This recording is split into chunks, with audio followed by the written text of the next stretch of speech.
Hello and welcome to Ideas Having Sex with Chris Kaufman. I'm Chris Kaufman, and each show I bring to you an interesting and provocative scholar to discuss topics in social science, philosophy, history, politics, and more. If you enjoy what I do, please take a minute to subscribe to the show and to give us a rating and review wherever you listen.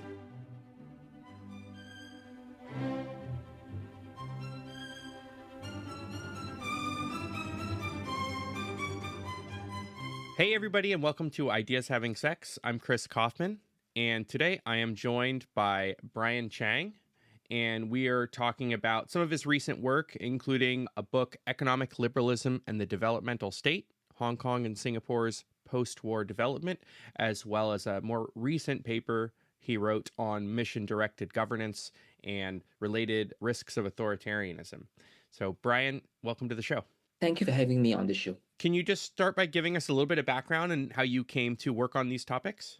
Sure. So my name is Bryan. I'm actually the Assistant Director at the Centre for the Study of Governance and Society at King's College London. I'm also a Research Fellow at the LSE Hayek Programme at the London School of Economics.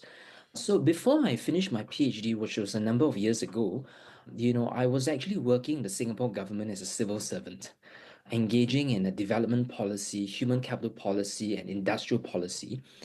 And, I grew up in an Asian context, in a non-Western context. So I've always been thinking about the role of the state, in economic development, and also the relationship between liberal values in non-Western contexts, and to what extent they're applicable or need to be modified outside of the Western confines. So I've always had this interest, and so for my PhD, I decided to really focus on, the effectiveness of industrial policy in the East Asian context, because one of the popular stories and narratives that you encounter is the idea that East Asia succeeded not because of the invisible hand of the market, but because of the visible hand of the state.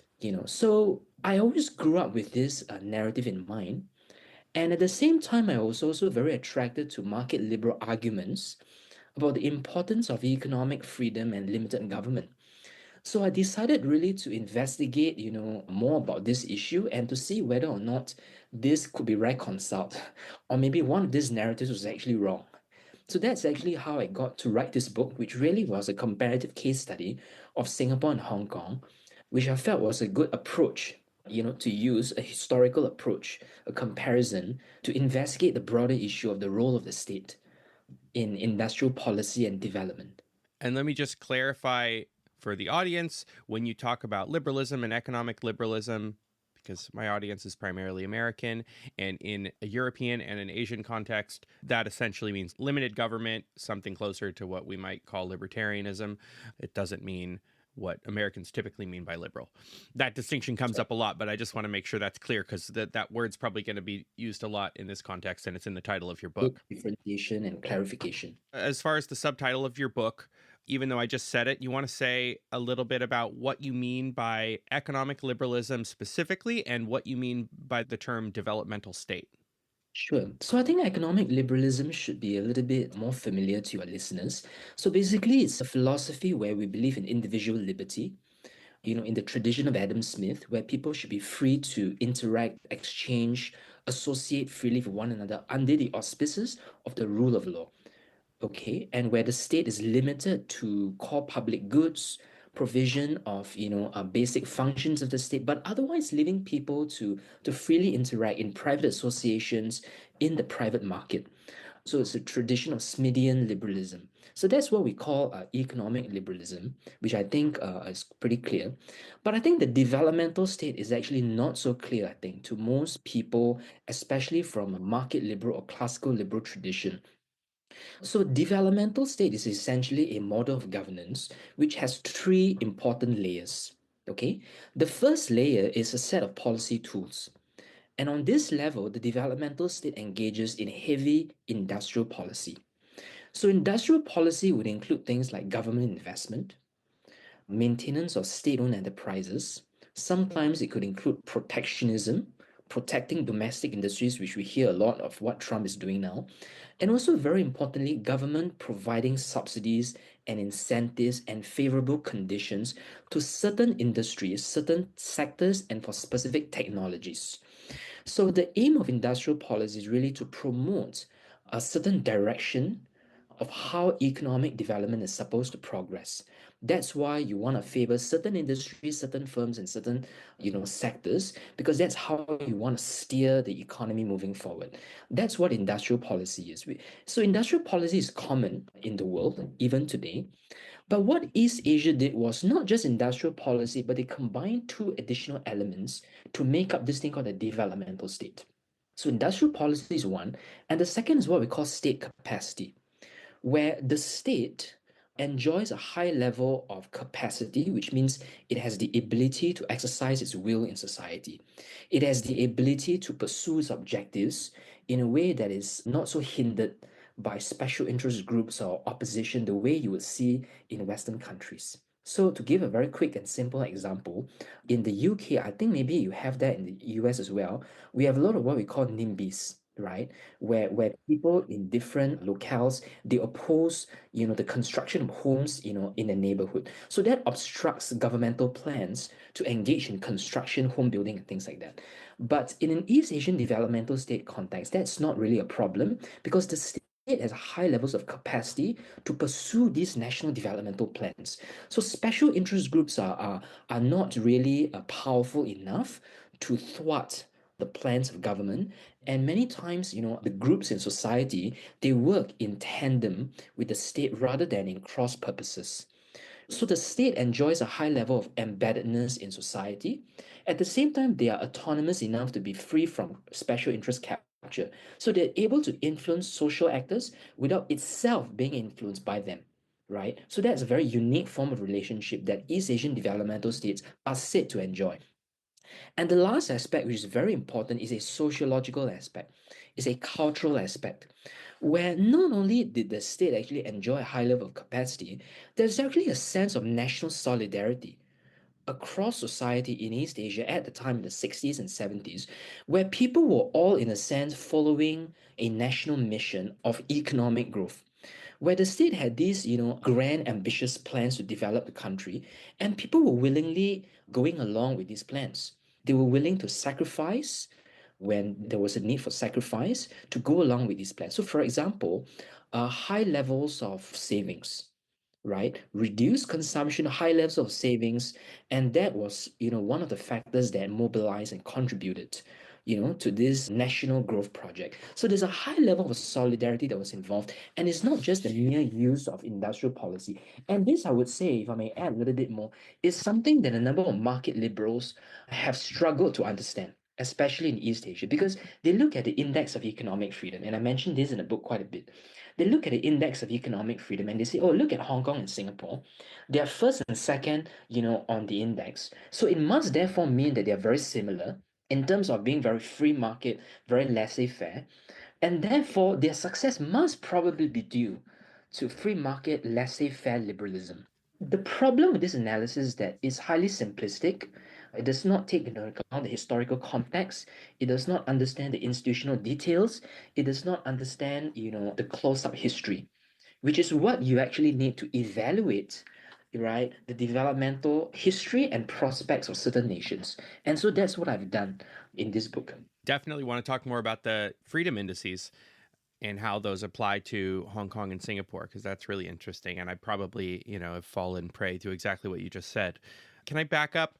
You Sure. talked about these elements of a developmental state, and one of them, I don't know if I could summarize it as kind of a cultural national solidarity, the cultural sociological like perspectives of the people, which is probably state directed. It's, a lot of it probably comes from various types of propaganda. I assume you think that that is more common in East Asian societies than in Western societies. That's my impression too. But I'm wondering, is that primarily because some of the examples that have come up seem like they have in common either one or some combination of both of more ethnic homogeneity or cultural homogeneity or smaller societies where it might be easier to get such a consensus? I mean, Singapore isn't ethnically homogenous, but it's smaller. I don't know if that plays a role. Are there any, Yeah. what do you think about that? So I think that's a very good question. I think there are several factors that contribute to this phenomenon. Of course, size could definitely be a role. For example, if you think of Singapore as pretty small, so engendering a national consensus might be easier here. But then that couldn't explain, for example, Korea and Japan, which is quite large, or at least larger than Singapore, not as large as the US, of course, but still larger, right? So I don't think size is Population wise, still quite big, even if they're geographically smaller. that's right. Yeah. So I think size may be one factor, but I think it's more of a cultural issue stemming from what we call Confucianism. Okay, so one of the defining factors of these East Asian states, Singapore, Hong Kong, Taiwan, Korea, and Japan, is that they have what we call a Confucian heritage. Okay, and a Confucian heritage, we could also use the term called communitarianism, where it's not the individual who is the most important unit in society, but the family, the group, and the nation. So that means that people are more able to collectively identify what the nation says is best, of what or what the group or the family defines as the best, as the good life, rather than the individual. And I guess that's where we see some historic civilizational differences between East and West, right? Where East, I would say, is more communitarian, and in the West, you have this tradition of individualism, which I think is really the basis of liberalism that has, developed and evolved over centuries.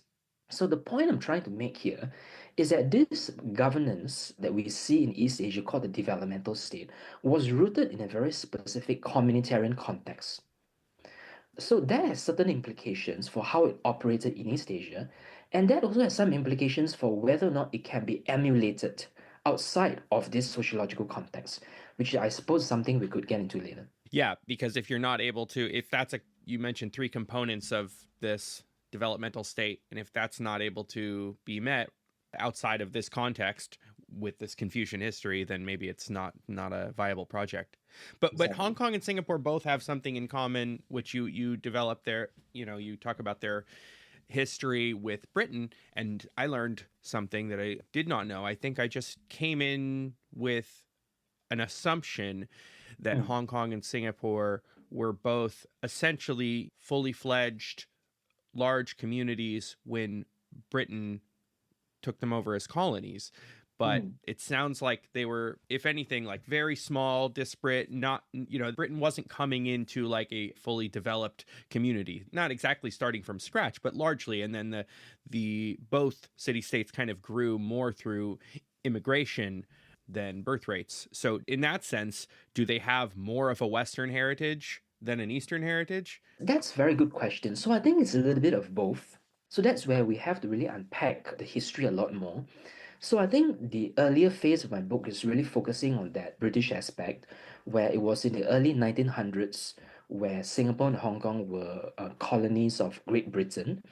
So the point I'm trying to make is that unlike, for example, in India, where British colonialism was already encountering a specific civilization, there was a certain tabula rasa involved, where British institutions could be transplanted in a certain way. So there was a certain fusion. It's very complicated to disentangle this. There was a certain fusion between East and West, between Western practices, Western values, which was based on trade, based on commerce, what we call bourgeois values and commercial society at the time. But also we can't escape the fact that these people were Chinese. They were basically migrants from China. So they brought with them customs, they brought with them their rituals and social practices from China. So I think there was a certain fusion of both East and West during the colonial period. And during the colonial period, actually, you can call that quite a liberal form of governance because, the British state did not engage in heavy industrial policy or state-led industrialization, and yet these colonies grew very, very successfully. So I actually trace, their economic development more to the products of this colonial period. And just before World War II or just after World War II, I would say actually both colonies were pretty, well off, notwithstanding, of course, the destruction from the Japanese occupation. They were really pretty well off by relative standards, right? Because of the commerce, trade, and open immigration that occurred under British governance.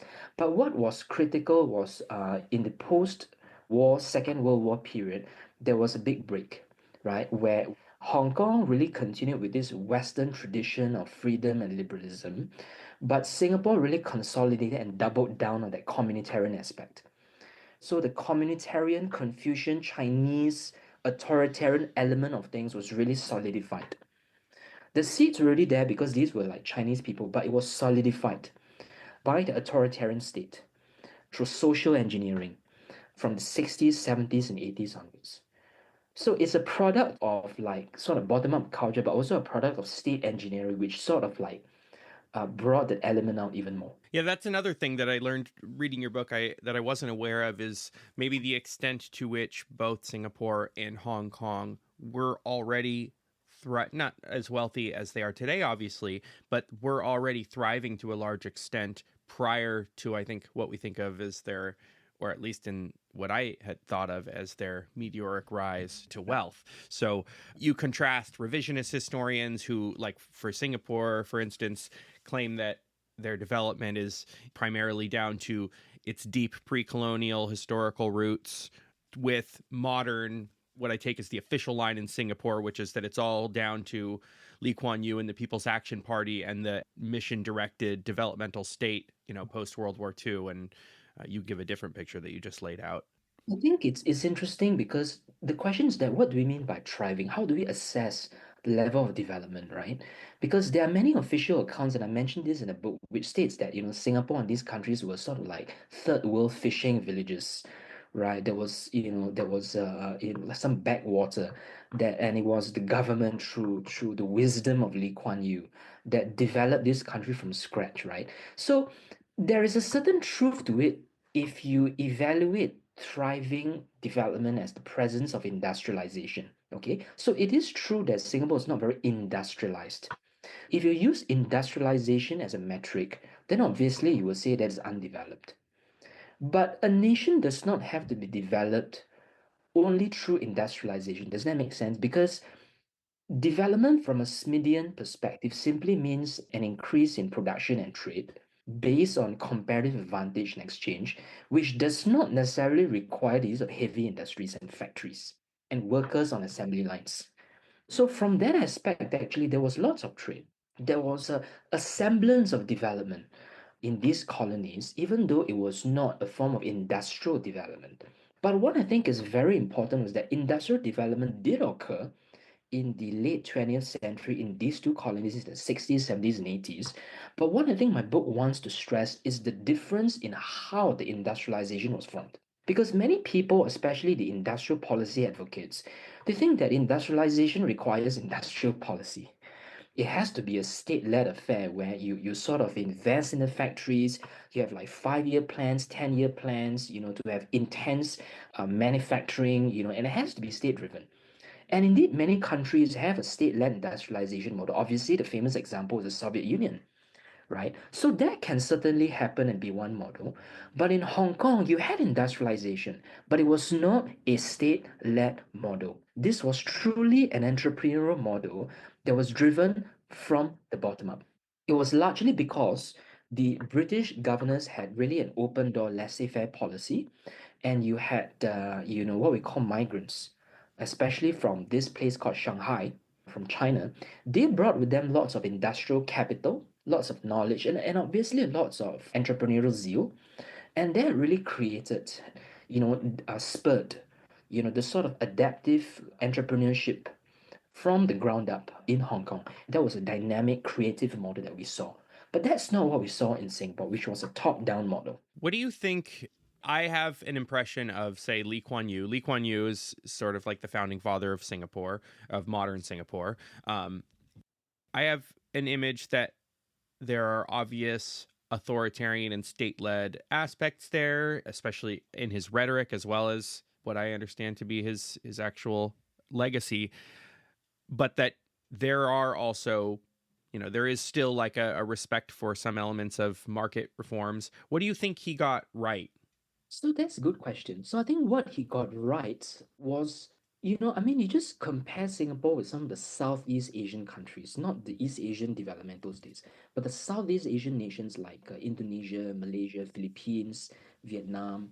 You see that actually the post-World War II period, many ASEAN nations, Southeast Asian states, they engaged in either a full-on socialism, which was crazy, as we saw in Vietnam, we saw that in Cambodia, we saw that in Laos.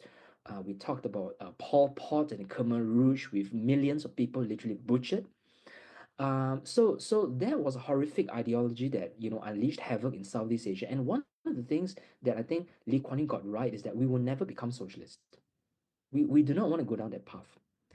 And he also rejected economic nationalism, which was something that some of the Southeast Asian states resorted to, because they saw economic integration as a form of neocolonialism. If you are truly independent, because remember there was a period of decolonization, if you want to be independent from the West, you must also have a sort of nationalistic economy where you want to protect the domestic enterprises. So I would say the thing that Lee Kuan Yew got right is that he rejected full-on socialism and he rejected economic nationalism. So he believed in it, foreign direct investment, he believed in free trade. So that I think was what he got right. And the second thing he got right was that he did not destroy Western British institutions. There was a semblance of the rule of law. There was a semblance of democracy, but of course, he corrupted it by building on top of that some form of like authoritarian institutions. But he did not totally get rid of it, which I think would have been worse if we had gone down the path that some Southeast Asian nations had instead. But what I'm comparing with is not, of course, that low bar. I'm comparing and evaluating Singapore against a liberal ideal, which is why, from my perspective, I'm still pretty critical, even though there was, of course, some good achievements of Lee Kuan Yew.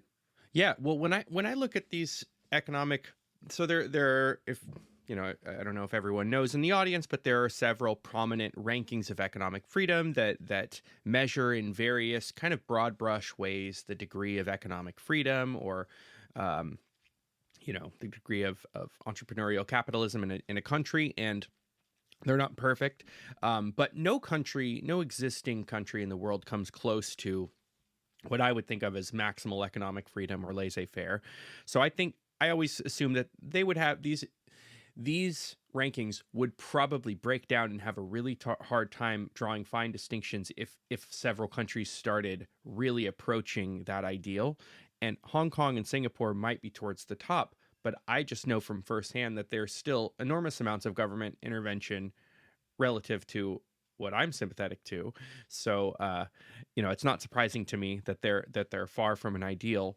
Um, but I guess my question is, well, I have two questions. One is, and we'll start with this. What do you think are like the principal problems with these rankings in how they treat Hong Kong and Singapore?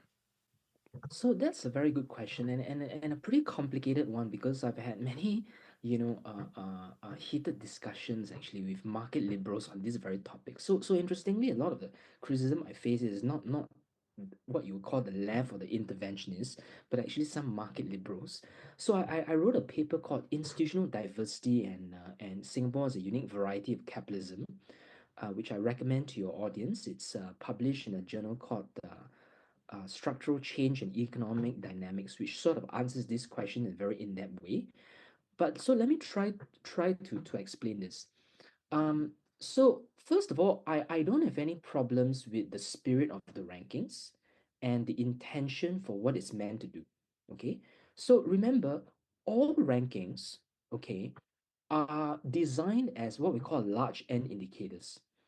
Large N indicators means that you are trying to establish a certain trend or a pattern across a large number of countries, right? So for example, in economic freedom index, you have certain proxies to measure what you define as economic freedom. You collect data from a variety of many different countries, and then you rank them. And what is the purpose of the ranking? Because you want to show that countries which are higher on the rank will perform better on some indicators, right? So people who collect these rankings, they want to show that economic freedom is correlated with higher economic growth. It's correlated with greater happiness, better gender equality, and all the good stuff that we associate with welfare. So I think that's okay.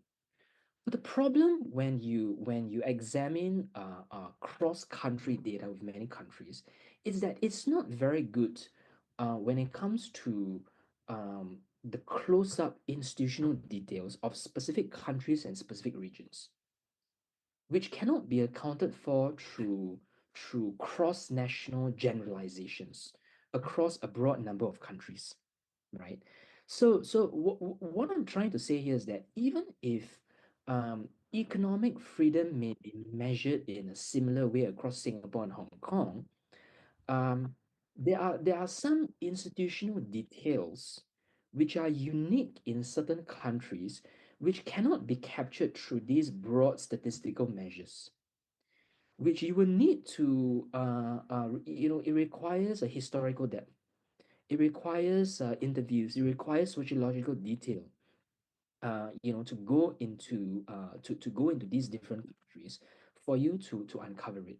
Which is why actually I'm very influenced by this literature. I'm not sure if your listeners are aware, called Varieties of Capitalism, which doesn't rank countries according to more or less free, on this unidimensional scale, more or less free, but it sort of clusters countries in terms of like different buckets, right?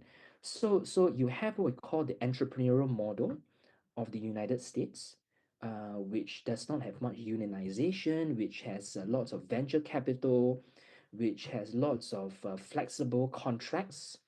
And then you have what you call the German coordinated market economy model, which involves a lot of wage bargaining, involves a lot of coordination between employers and the state. There's a lot of non-market mechanisms which are used to determine wages, prices, and lots of labor practices. And then you have, for example, the welfare state Nordic model of, you can put Great Britain in there, you can put Scandinavian countries in there, where there is a high level of welfare and social provision. So the approach in Varieties of Capitalism is to understand how institutions could cluster in a certain way, right? And some of these factors are not easily captured. So even though Singapore and Hong Kong are sort of like ranked like first and second, actually I would say Singapore has more in common with China actually than countries on the top 10 of this ranking. Why do you think China has sent many of their officials and their government leaders to Singapore to learn from Singapore? In fact, there are books written about Singapore, China, authoritarian learning. Authoritarian learning. So China actually learned from Singapore. Why? Because Singapore seems to be able to combine a strong growing economy with a closed political system. And that's actually a huge achievement for any wannabe dictator, okay, for any politician who loves power, right? You want to get the fruits of economic growth but subvert the spirit of liberalism. So Singapore seems to be able to combine this, right? That's why China has learned so much from it. So I don't really like the index of economic freedom, not because I think it's wrong, but because it does not understand the ways that capitalism has different varieties. They cluster in different ways, that there are different types of capitalism. There's another way of And saying that capitalism may not be easily expressed on a single spectrum from like more to less capitalism or something like that, that there are different types. I mean, to use an analogy, for example, there are different types of dogs, there are different types of cats, right? All these animals, are from a certain species. We call them cats. We separate them from dogs, for example. But under the cat family, there are different varieties of cats, right? So my interest is not to measure how fast they are, how much of a cat they are in terms of how quick they run or something like that, right? But in terms of the similarities between certain subspecies of cats and other subspecies of cats, and the performance and the outcomes based on their institutional clustering. So I'm political scientist and historian. I'm not so much of an economist. How is it that you think well, let me ask this first. If the some of these issues were corrected, assuming you can still do some kind of ranking of economic freedom, do you think that at least relatively that Hong Kong and Singapore, well, I think you're probably less critical of Hong Kong's ranking at the top of the list, but do you think that their relative rankings with each other and with other countries would remain, or is it just the absolute reputation of them as being super free market countries that's a problem? Or are there other countries that you would regard as more free market, for instance, than Singapore, despite their lower rankings on these lists?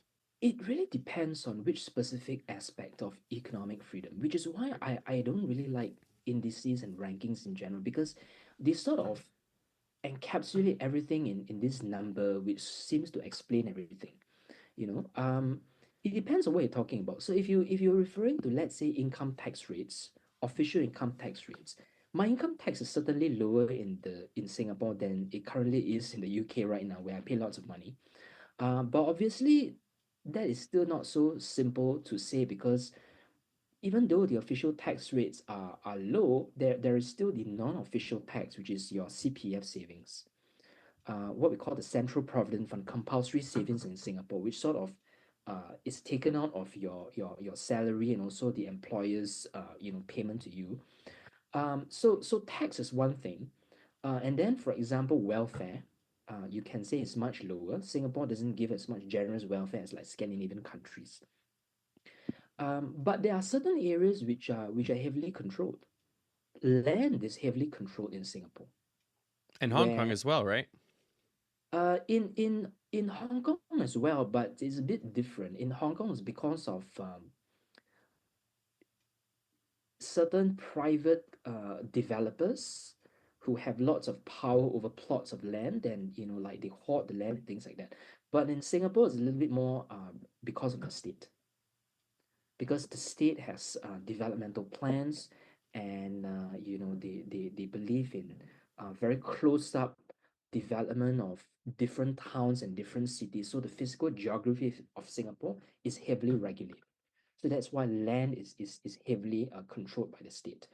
The labor market as well is actually very regulated, where certain industries get lots of subsidies, and some industries don't receive lots of subsidies. And you also have a national wage council, where national wages are subject to central bargaining and negotiation by what we call a National Trade Unions Congress, which works in tandem with the government. So you have a lot of central coordination and bargaining and central leadership in ways that you don't, for example, see in the United States. You don't see, for example, like some national trade union that speaks on behalf of all employees and all employees in the United States, and negotiating with like Donald Trump on the sort of wages or the sort of like compensation models that all firms and all workers are supposed to follow in the United States. We certainly do not see things like that, right? Um, and also, for example, in the book, I mentioned a lot of the creative industries. So the creative industries are an area which are heavily penalized, because the creative industries are linked to politics, where artists, um, I'm not sure why sometimes, but they tend to be critical of the state, right? Artistic expression is one of the first things to be suppressed by authoritarian leaders. So if you are an artist, if you are a musician, if you are a painter, if you are an anti-establishment bohemian sort of character in Singapore, your project is not gonna get off the ground as easily as it would in the United States. But Hong Kong, it's been quite different. I mean, I don't only know from firsthand that Hong Kong has or at least in the 90s and maybe early 2000s had a pretty thriving and very popular film industry. Exactly, which is why, I challenge your readers to reflect on this. Why is it that, for example, despite the so-called high economic growth that authoritarian states like Singapore, or let's say even China, has achieved, so authoritarianism is not totally bad, no? If you measure it in terms of just growth, okay, authoritarianism and the state can engender growth, because growth just simply means increase in GDP. Government spending directly can increase GDP, because GDP is one part of it is actually CIG X minus M, the Keynesian formula, government spending. So government can stimulate economic growth, right? But why is it that despite this, Singapore can never, at least as compared to the other counterparts, does not have a similar world-class creative culture, creative industries? Why do we not celebrate its musicians, its painters, its entrepreneurs? Most of these top creative elements in Singapore are either imported or non-existent, right? But in Hong Kong, the 80s and 90s, you had the thriving film and music industry, which was bottom up. It was not state-led, it was entrepreneurial. It was not designed by the state, it was bottom up. Why is that so? That's something to really reflect on. So a free society may not always have the fastest economic growth, but in an atmosphere where people are free to express and be themselves and not be subject to disciplinary mechanisms, that's where I think the creative juices of the human mind, can be expressed more freely.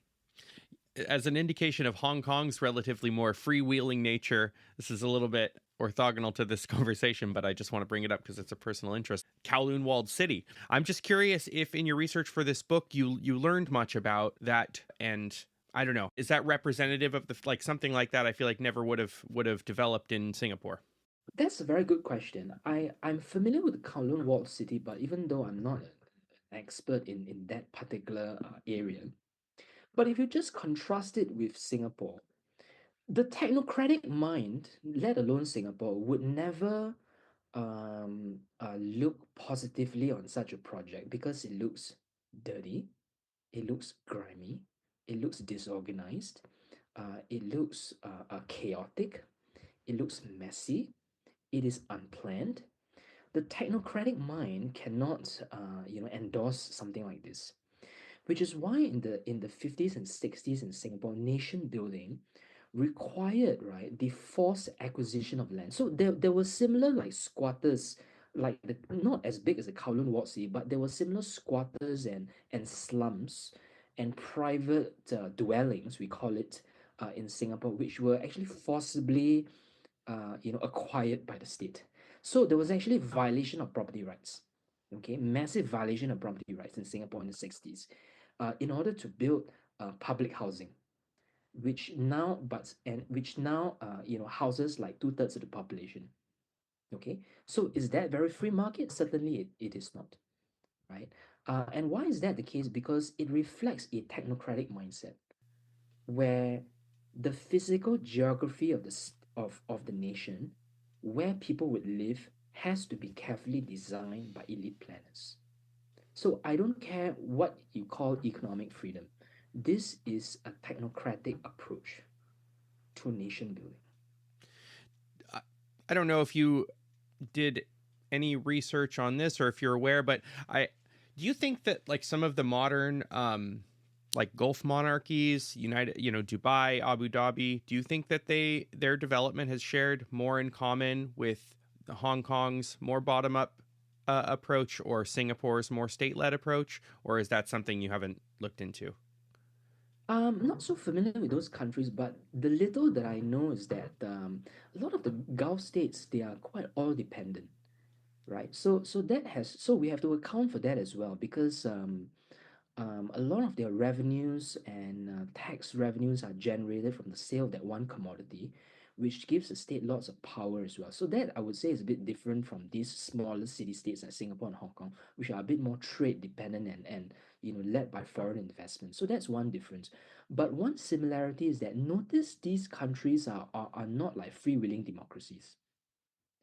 They are all authoritarian states where politics is not to the point of North Korea, obviously, but it's a closed shop where political contestation is limited. So one of the trends today, which I think market liberals need to be more focused on, is not the level of economic freedom, but how countries sometimes want to have some level of economic freedom, but sort of contain this within an authoritarian political system, right? They want some level of economic freedom because of the fruits that it generates, growth, wealth, prosperity, but they want to resist the liberal spirit of Adam Smith, right? And so they sort of contain this within authoritarian politics. And that's one of the things I would say market liberals don't really talk about as much because they focus a lot more on the level of economic freedom. So more economic freedom is good, less economic freedom is bad. But what if more economic freedom is associated with authoritarianism or pursued by authoritarian states? That doesn't mean, of course, you discard economic liberalization, but there is also a problem if the politics is a closed shop, right? So that's a concern today, which I think is around the world, certainly in the Gulf states, and very common in Asia. Authoritarian capitalism. So, I mean, that's something that I wonder what you'd think about this, empirically as you've been looking into it. But that's something that Milton Friedman used to talk about, and it seems roughly correct to me that, at least on balance, economic liberalism is associated with other kinds of liberalism, with social freedoms and political freedoms as well, even if there are maybe increasingly some surprising exceptions. But his view was that, if you were an authoritarian country and you introduced substantial market reforms, it would tend to undermine the political authoritarianism. And, I don't know if it's true, but that's his view, I think, of what happened in Chile, that, contrary to his critics, that Yeah. Pinochet introduced some market reforms, and ultimately these things really undermined a military dictatorship. Do you think there's something to that? Do you think that this is Yeah. there's long-term viability for a country like Singapore to maintain the level of political authoritarianism it has with Well, that's a really good question. A rather complicated one, also quite controversial because a lot of the critics of Friedman and Hayek, they like to hit on this point, oh yeah. because these are neoliberals who promoted economic liberalization in countries like Chile under Pinochet, right, and sort of legitimized dictatorship. So here's my analysis. Okay, for Milton Friedman and F.A. Hayek, what people have called the Hayek-Friedman hypothesis. My understanding is that their argument is that economic liberalization is necessary for political liberalization, but not a sufficient condition. Okay, it is necessary. Why? Because in its absence, you can't possibly have a free society in the absence of property rights. Okay, so if let's say the state owns the means of production, if the state can control what you buy and how you use a property, then you can't possibly have free association, you can't possibly have civil liberties, you can't possibly be able to choose your leaders because the government that controls the means of production is going to control like every aspect of social life. Okay, so economic freedom is necessary as a condition for democracy and political liberty, but they never said that it is a sufficient condition. So there are countries which have some level of economic freedom, like for example Singapore, China, but they don't have high levels of political freedom. So I don't think that invalidates the insights of Friedman and Hayek. It's just not something that they were concerned about. It's just not something that I think their frame was able to speak on, right? And that's why I think I'm more interested in the reverse actually, because for them they are speaking to a Western audience where political liberty and democracy is assumed to be a value, right? So when Hayek wrote The Road to Serfdom to a Western audience, he was trying to send this message. He was saying, if you believe in democracy and political liberty, then you can't have socialism. Then you need economic freedom. You need markets. But what if some societies don't actually value that as highly as Western countries already do? Then the question is not if you want democracy, then you need certain institutions. The question is that what if they don't care about high levels of free speech and civil liberties, but they just want some level of economic freedom in order to have economic growth, right? And that's why the phenomenon of authoritarian capitalism, I think, is quite fascinating, which, as I said, it doesn't invalidate this hypothesis of Friedman and Hayek, but it's just not something I think was on their minds because they were writing in a certain historical context. They were speaking to a Western audience who were already pre-committed to democracy and political liberty, which is not the case in much of the developing world and outside of the Western context. You just brought up The Road to Serfdom, which is a good transition. So you wrote an essay called "Why Mission Directed Governance Risks Authoritarianism: Lessons from East Asia." Um, do you think your argument in that paper is analogous to Hayek's in The Road to Serfdom in some ways? Certainly, it's really drawing inspiration from Hayek, The Road to Serfdom, and really applying it to what we see today, where there are these proposals for what we call the entrepreneurial state, which is a form of industrial policy governance similar to the developmental state that we had just discussed in East Asia. So, I was really trying to launch a critique of this to show really the incoherence, of many of the advocates when they claim that they want to have a form of mission-led governance, but at the same time retain aspects of liberal democracy. So, what I'm trying to say in this paper, which I believe you're going to link up for your listeners, is that when you have a society where people are following this common mission, and when the state is trying to engender this collective mission for all to follow, right, then you will indirectly or inevitably have to suppress dissent, to suppress competing missions that people want to pursue in order to sustain mission focus on a state-led mission, right? And that's actually what we saw in East Asia. Okay, all these East Asian developmental states were all authoritarian. South Korea, Taiwan, Singapore.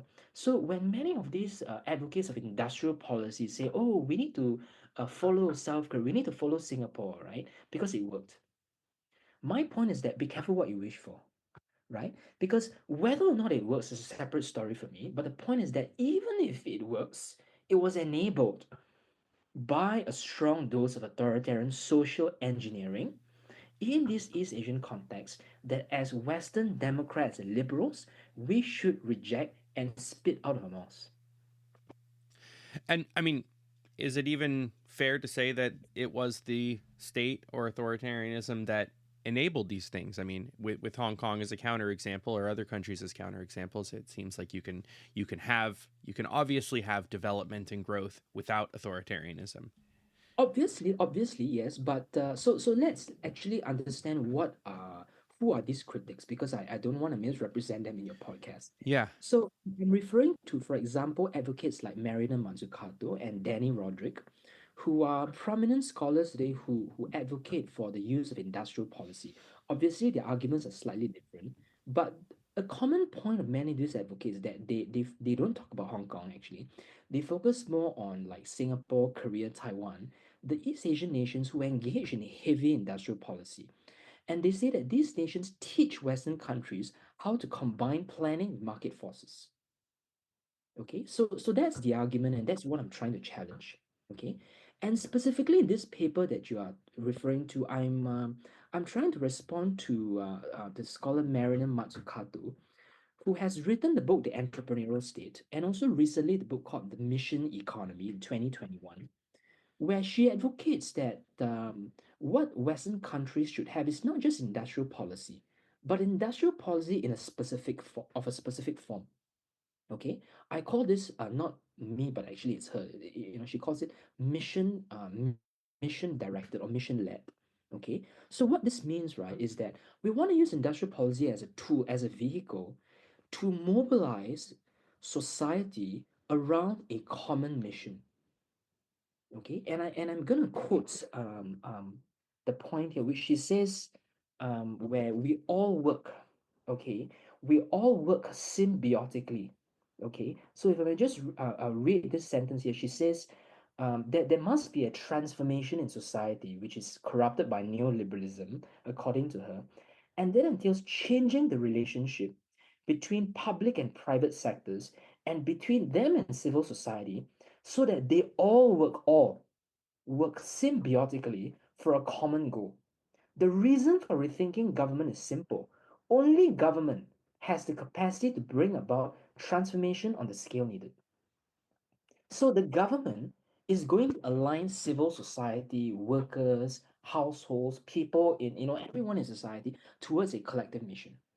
And why is that necessary?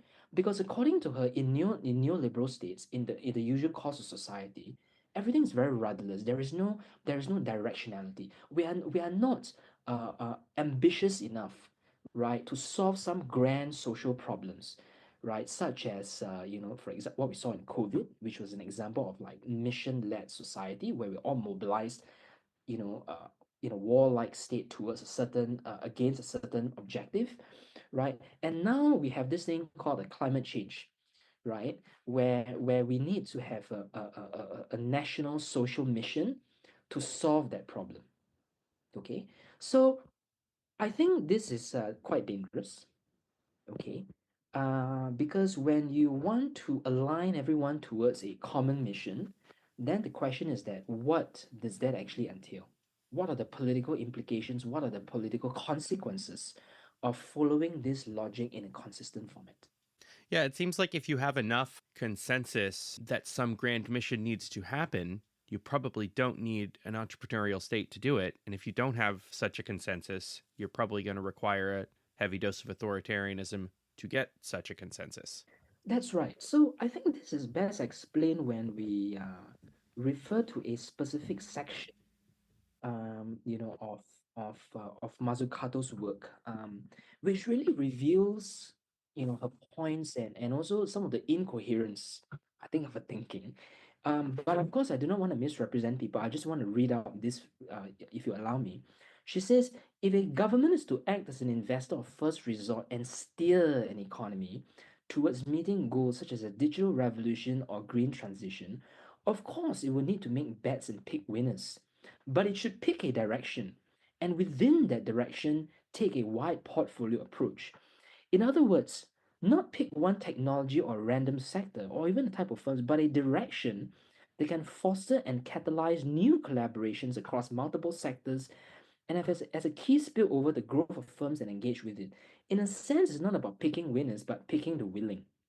Okay, so this is one of those things in life that sounds very good, like apple pie, but on closer scrutiny, it sounds extremely incoherent. Okay. Now, why do I say that? Okay. Number one, if someone is willing, you do not need to pick them. The willing need not be picked. For the unwilling, your picking may not remain as a form of picking. It may require more than picking. Okay. So the point I'm trying to make is that there is nothing stopping the private sector and the public sector from engaging in some of these collaborations that she wants to have, right? So you don't actually need to pick them. These collaborations are happening all the time and naturally with lots of public-private partnerships. But if people are unwilling, if people disagree with this mission, if people do not want to prioritize climate change as their prime goal in life, then what are you gonna do? If you insist on following this mission directionality, then you are going to have to compel these people to follow this mission. And of course, if you say, oh, you know what, I'm just gonna leave people alone, I'm not gonna compel them, fine. Then you have to give up this idea of mission directionality, which is at the heart of your case. So either you hold strongly to your ideal and you're going to employ mechanisms to bring people to conform to it, or you truly are a Democrat and you allow people to engage in dissensus, a debate, a contestation, which in that case means you have to give up this idea of mission directionality, which is at the heart of an entire book, which is at the heart of an entire case. Which is it? You have to pick one and not the other. So I recently interviewed Johann Norberg about his book, The Capitalist Manifesto, and he also has some good criticism of Mariana Mazzucato, and he had a great line because she's emphasizing, that, well, I think she's trying to downplay whether or not the government needs to pick winners. The quote is not picking winners, but picking the willing. And his line was that governments are terrible at picking winners, but losers are great at picking governments. The point there is that if you don't quite have what it takes, that's a great reason to seek various kinds of favoritism and handouts. So it's a magnet to the less talented. That point is an excellent one because that's what we call the public choice critique, right, of industrial policy, which Norberg is making that which many people make, which I endorse. But what I'm trying to do here is actually quite different. And I think this difference is actually very important, right? Because I want to actually give Mazzucato and these advocates the benefit of the doubt. And I want to say, you know what, assume you're right, you are able to minimize and control all this rent seeking. Okay. assume that to be the case, okay, your logic is still incoherent. So I'm trying to engage in a conceptual deconstruction of what they're saying. Even if there is no corruption and regulatory capture, your ideas just totally illogical to begin with. And let me just give you another example. So in the quote that I just wrote, that I just phrased, she says, within that direction, take a wide portfolio approach, right? So what does that actually mean? Okay, so she says, okay, the government is going to pick a direction. Okay, so the overall mission, the government sets the agenda, but we allow different people to try out different strategies, to try out different methods, right? But then the government is going to pick the direction. So what does that even mean, right? So I'm trying to engage in conceptual deconstruction. So it's like saying, you know what, I allow different people to drive their own cars, to use different maps and GPS systems, but we're all gonna arrive at the door of the White House. You can drive in any way you want, but we'll all end up at the same place. We'll all head in the same direction at the end of the day, right? So this is just incoherent and illogical. What does that actually mean, right? So, so I think what she means is that her idea of experimentation is limited, right? She says, yeah, you know what? I believe in experimentation. I believe that, people should be free to try out these things, but she's limiting this experimentation to questions of means, not of ends. The ends, the direction should be led by the state, but the means, can be experimented, by different people.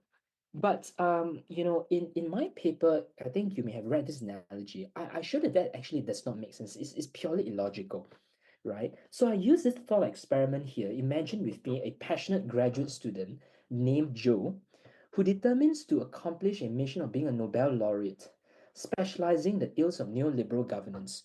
And any coincidence to real life figures is purely accidental. And so this person called Joe adopts a wide portfolio approach, of what Matsukato says, trying out different strategies for academic success. Along the way, this person might realize that neoliberalism is great after all. He might abandon academic life altogether to be a social entrepreneur or simply be an ordinary Joe.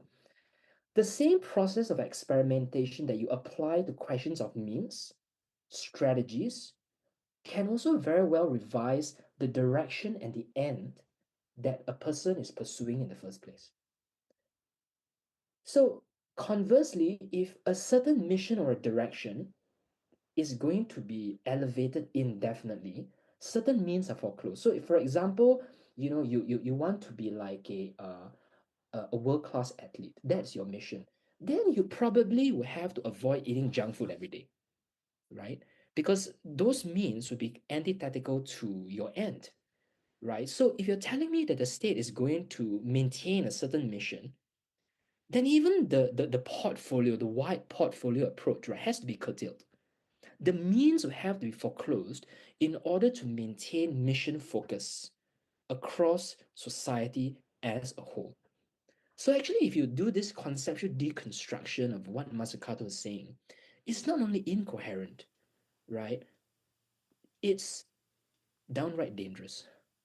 If you are actually going to emphasize the logic consistently. Now, obviously, she said, "Oh, I may not actually be so serious about doing it.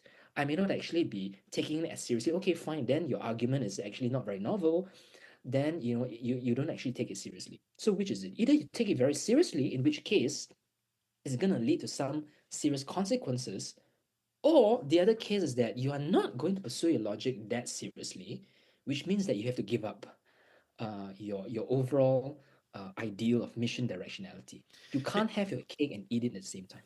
Is mission directionality just kind of a lighter version of central planning? It's like central planning without like mass nationalizations. I mean, or central planning, with one or two limited goals rather than like trying to manage every single thing in an economy. You're saying here's one or two So yeah, overarching grand yeah. directions we need the economy to move, and the state is going to be the one pushing So these. so you see that's a very good question. The thing is that what exactly is this mission directionality in the first place, right? Um, there isn't actually a very clear definition of it in the book, which is why in this paper, I was just trying to really engage in what we call this conceptual deconstruction to show if this is what you mean, then it's gonna lead to a certain logic. But if this is not what you mean and you mean something else, then what is next? Right? So I'm trying to show that regardless of how you interpret it, that there's a problematic consequence. But how I understand mission directionality to be is, for example, if you think about COVID, where we had a common enemy, right, in society, which was really the pathogen, which was going around, and killing people and infecting us.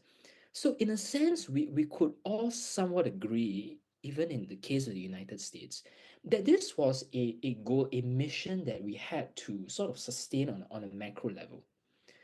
Which is why during that time, people were even willing to give up some of their civil liberties, right? To wear a mask, to engage in social distancing, because there was really this single goal, this all-encompassing goal that we should follow in society. But you see, for us as liberals, we could say that some of that could be acceptable in during emergencies, during exceptional circumstances, like in the case of COVID. But what is exceptional for a liberal is elevated as an ideal to be regularized for Matsukato. And that actually is the danger. Because during emergency cases like COVID, that's when civil liberties are easily discarded and sacrificed. Because the mission demands a sacrifice. Okay? If this ideal is truly taken seriously and permanently legitimized across society, I fear for our civil liberties. And think about the sort of rhetoric we have about environmentalism. In fact, in my paper in the last section, I make some references to climate change and environmentalism. Now, I'm not a climate change denier. I don't, deny that that's a problem that's real. But if you tell me that the world or an entire country must always, prioritize this mission above all else, and we should really engage in personal sacrifices in order to achieve that mission of, let's say, net zero, then think about the consequences that we will see when it comes to civil liberties. Civil liberties and economic liberties too. And it seems like, I think I forget if it was in your book or in the essay, you do reference, I think, something along the lines of the of Robert Higgs's ratchet effect, but that it's always during, not always, but it's very largely during these kinds of mission directed emergencies, primarily wars, but also the Great Depression and now and COVID and things like that, where there's a huge ratcheting up of state authority and everyone getting behind this one mission, and so many subsequent, like, civil liberties violations and economic regulations, were maintained after things like World War I and World War II, and probably we're seeing that during, from the hangover of COVID as well. That's certainly right. If you reflect on the way the market works, the market doesn't have a certain direction to it. The market doesn't, lead us towards a certain teleology, right? And even democracy doesn't have a certain direction. Is what we call a very evolutionary, messy, chaotic process where lots of accidents and contingencies can change the direction of the democratic will, right? Suddenly you have Donald Trump, and then maybe 4 years later you have a very different sort of political agenda on the table, right? So the way markets and democracy operate, in their natural state, is this very directionless, evolutionary nature to it. And for us liberals, that's not a problem. That's something to be embraced, because that means that people within this competitive landscape can pursue their own plans and do what you want. But what is a problem? But this is a problem for Matsukato, because she says that, hey, this is rudderless. The normal course of governance is rudderless. So in order to create rudders, we are going to, right, You have to direct commandeer or all the following. individual rudders because Exactly, everyone's exactly, individual life and voluntary organizations might have some kind of directionality, but even exactly, those change with circumstances and change with times for. exactly, exactly. So I guess the message here is that, as liberals, we should be content, right, with the sometimes, it could be slow, it could be unplanned, unpredictable, and the slow, messy nature of democracy and the market. That's life. And trying to sort of overcome it with the state, I think that's authoritarian. I think that is the basic message. Do you have any recommendations for works that you think complement your recent work that we've been talking about today? I would encourage your readers to read a recent paper by Dr. Nathan Goodman from the Mercator Center at George Mason University. And they wrote this paper recently on militarized climate planning, which is where they show how there is this militaristic rhetoric surrounding climate discourse today, and how actually that has this very authoritarian undertones, which is sort of parallel to what I've been talking about. So it's a short paper that focuses on this militarization of climate policy and the authoritarian dangers of it. I actually recently interviewed Dr. Goodman in my own LSE program, so your viewers will be able to read that very easily. Oh, great. And I should also mention Brian has volunteered if anyone is interested in the Hong Kong book to reach out to him via email, and I'll include his email in the show notes, and he'll be happy to send you a PDF at no cost if you're interested. It's a great book. Certainly. What are you working on next? That's a great question. I'm actually working on a book which is going to be called National Industrial Planning: What is New? For readers in a liberal tradition, they would be familiar with this book by Don Lavoie, which is called National Economic Planning: What is Left? That's right, you have it on screen here. So what I'm working on is going to be co-authored with Professor Mark Pennington, and it's going to be actually an updated part two of this Don Lavoie book, really unpacking, the theory of industrial policy and contemporary planning proposals by the likes of Monte and updating it to the 21st century context to show why it is illogical, incoherent, and problematic. Who's your intended audience for this? Is this a more academic book or for a popular audience? It's gonna be an academic book because there's always gonna be academic rigor. It's gonna be academic publisher, but all my books, even though it's academic, it's always written in a very clear way, because I also want non-academics to appreciate the academic arguments. So it's gonna be with academic rigor, but it's also gonna be written in a clear and concise way, which will appeal also to non-academic individuals, as long as you are an intelligent lay reader. Do you have a rough estimate for a publication time for that book? That's exciting. I'm hoping it will be complete by the end of this year. And certainly, hopefully, I'll be able to present it to your wonderful listeners. Oh, that's awesome. Well, you can count on hearing from me. Where can people find you if they want to keep up with your work, Brian? They can find me on X, LinkedIn, Facebook, and they could also search me up on YouTube and on the internet. I'm around. I'm happy to converse, and I would say probably email is good for deeper correspondence. I'm I'll, happy to be contacted and communicate with anyone. I'll include that as well.